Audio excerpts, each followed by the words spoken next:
Dear viewers, আসসালামু আলাইকুম। আজকে কথা বলবো আপনার ডকুমেন্ট নিয়ে। ডকুমেন্ট বলতে আমাদেরকে আমাদের ক্লায়েন্ট এসে বলে, স্যার আমি 300 টাকার স্ট্যাম্প নিয়েছি, টাকা ধার দিয়েছি, এই স্ট্যাম্পটা কি লাইবল হবে, বা এই স্ট্যাম্প দিয়ে টাকাকে আমি রিকভার করতে পারবো, বা আমি সম্পত্তি ক্রয় করার জন্য টোকেন মানি নিয়েছি, 300 টাকার স্ট্যাম্প নিয়েছি, এই স্ট্যাম্প দিয়ে যদি আমি জায়গাটা যদি না পাই, আমি কি আমার সম্পত্তিটা রিকভার করতে পারবো, টাকাটা রিকভার করতে পারবো? এক কথায় বলতে গেলে না। কেননা আপনি যদি স্টাম্প দিয়ে যদি বলতে পারি, যদি আপনি এক থাকেন বা আপনারা যদি উভয় পক্ষ যদি একসাথে যদি যদি এগ্রি হন, টাকাটা আপনি রিকভার করতে পারবেন।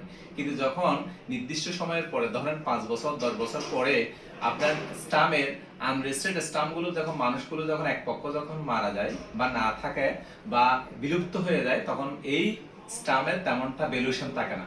আবার অনেকে দেখলাম যে এই আনরেজিস্টার্ড স্টাম্পগুলো দিয়ে আবার নোটারি করে নিয়ে আসে, বা নোটারি করে এনে বলে যে না, এটা একদম গভর্নমেন্ট নোটারি করেছি, লায়াবল হবে।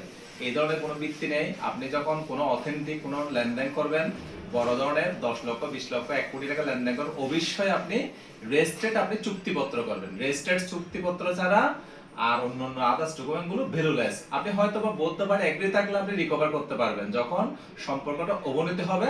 রেজিস্ট্রেড ডকুমেন্ট ছাড়া রিকভার করাটা সম্পদ বলেন টাকা বলেন খুব বেশি কঠিন হয়ে যাবে। ধন্যবাদ।